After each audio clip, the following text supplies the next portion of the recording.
I used to read a lot into martial law. I read a book, Behold a Pale Horse. It's talked about a number of things like the Illuminati, the year 2000, Area 51. So I'm in the living room with the guys and asked them, what's your take on Illuminati and martial law? And they said, it's all in the hands of Allah. And I said, Allah?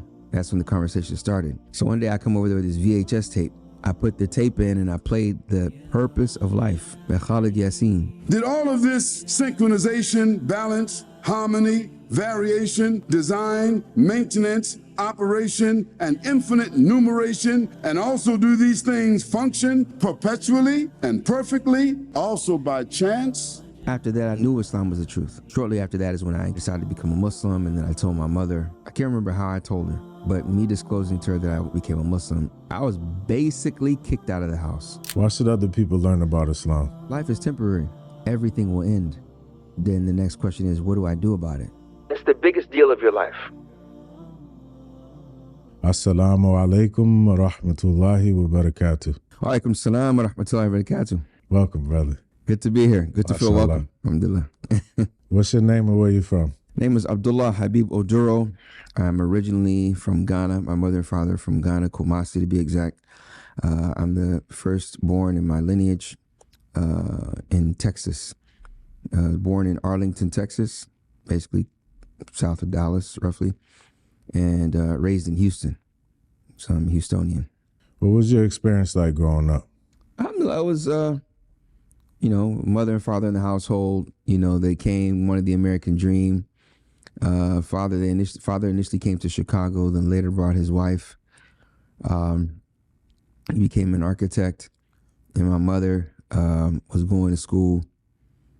When he found a job as an architect in Houston, that's why he moved to Houston, went to the city of Houston, in an area called Missouri City. And then, that's where I was raised as a young, single digits, probably like to the age of 3 or 4. Then we moved to Alief, that's southwest Houston. And, I went through the same kind of situation that every first generation, some would call it second generation American, went through. It was a loving home. Mom was always looking after me. Mom was always taking me to the store. I was the firstborn. I'm one of 3. And father was busy, So alhamdulillah, the house was a loving household. The father was working, used to, had a good relationship with him as well when I was younger, and growing up, the typical rebellion kind of take place, so. Did you always believe in God? I did in the beginning because I was supposed to. I was supposed to believe in God. So, yes, and I would say no with lowercase letters as well.